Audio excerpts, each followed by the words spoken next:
So the cups are a suit that's associated with emotion, associated with water.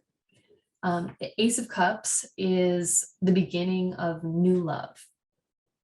Whereas, let me just say, the Ace of Wands is often new passion, new, or like a new sexual relationship, a new sexuality, a new expression of your Martian energy.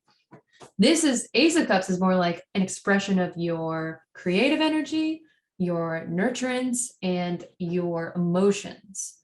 You can see that there's this dove holding a Eucharist. So it's like, yeah, another Christian imagery, but it's a sense of you have this hand that's just holding something out to you, like the universe saying, like, hey, do you want to take this?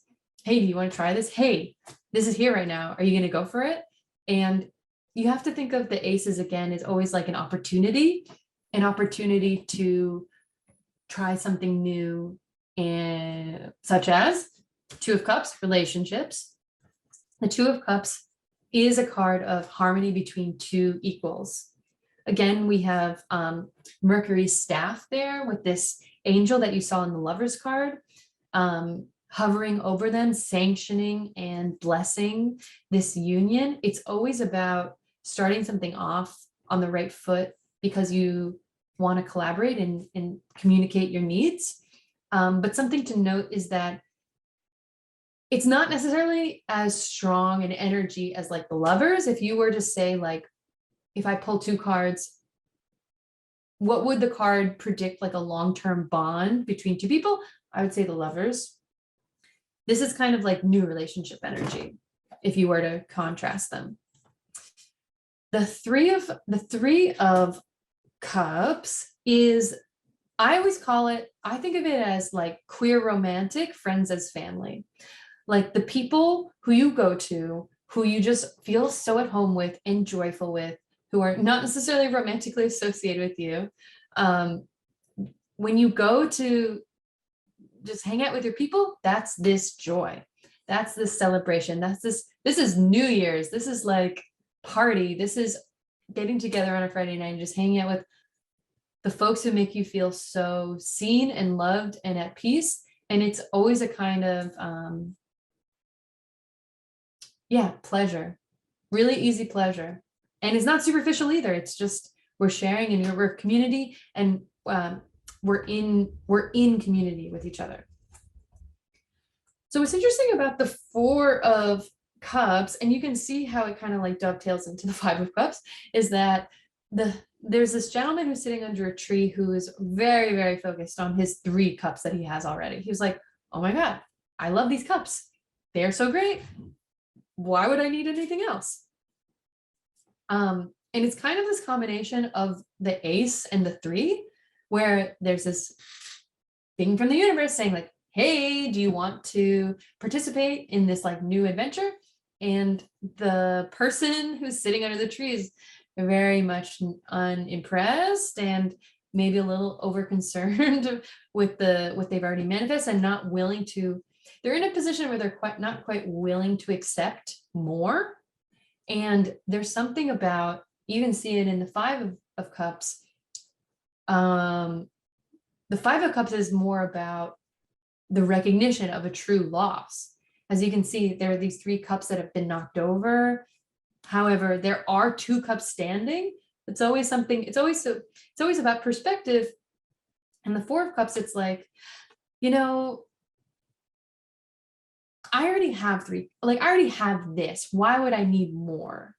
And in the 5, it's like, I have 2, but I don't need, but I lost these 3. So it's kind of, it's speaking, I think both of these speak to the illusion of containing anything, like containing anything, and the disillusionment of when you perceive you've lost something. So they're both speaking to that energy, because interesting thing about cups is the iconography is not quite of the object, which is a cup. It is of the liquid the cup contains, which is why they can be dumped out and their status changes. And there's something really special about what it takes to contain. It's kind of like a Cancer energy. Like Cancers are amazing at water signs, all water signs, they're good at containment, of creating spaces for emotions to be experienced. So just think about that when you're kind of hanging out with the Suit of Cups. Okay, so the Six of Cups is a sign of, well, it's a card of two children hanging out in a backyard, enjoying themselves. The way that this is traditionally interpreted is as a card of nostalgia.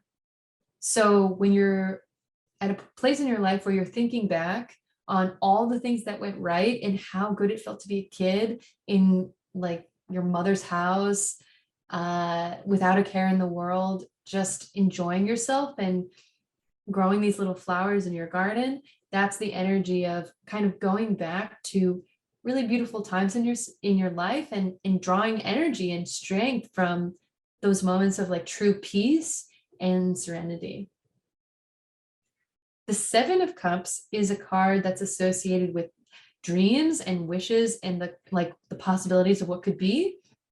Although many times it's considered to be a little bit of an illusory card, because as you can see, there's like different images in each one.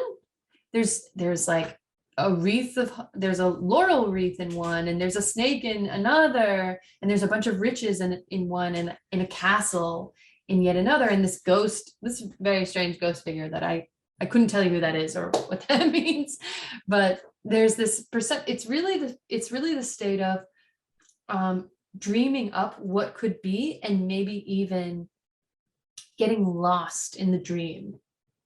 And it's really interesting because that parlays itself into the Eight of Cups. The Eight of Cups is somewhat connected. It's similar to the Seven in that it's about pursuing something else because whatever you had just wasn't working out. In this card, in the Eight, you'll see that all of the cups are upright, and because they're upright, they're all intact, like they're all there. You also see this eclipse moment happening between the sun and the moon. So again, I want to say similar to the moon card, where you had the road that needed to be traveled under an eclipse. It's this notion of like a faded journey. And always, always, always, the Eight of Cups is a journey to the authentic self. It's a journey to what you truly, truly want and need at an emotional level. And thankfully, what comes after going on this terrible, on this dark, barely lit journey is the Nine of Cups, which is very often called the Wish card. And the Wish card is, it has this man sitting very self-satisfied with all his cups, so pleased with what he's created, what he's been able to maintain, and the joy that comes with getting what you truly want at an emotional level, and also honoring the calling of your heart and feeling like just like this is beautiful. But something to note is he's alone. He's sitting there by himself, and he's like, I'm so self-satisfied by myself.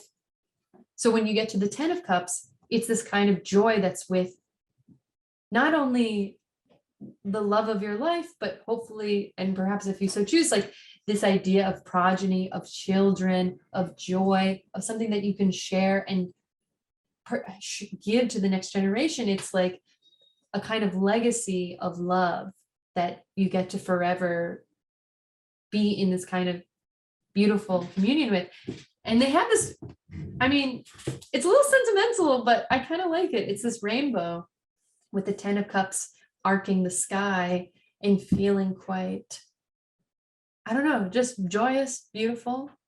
And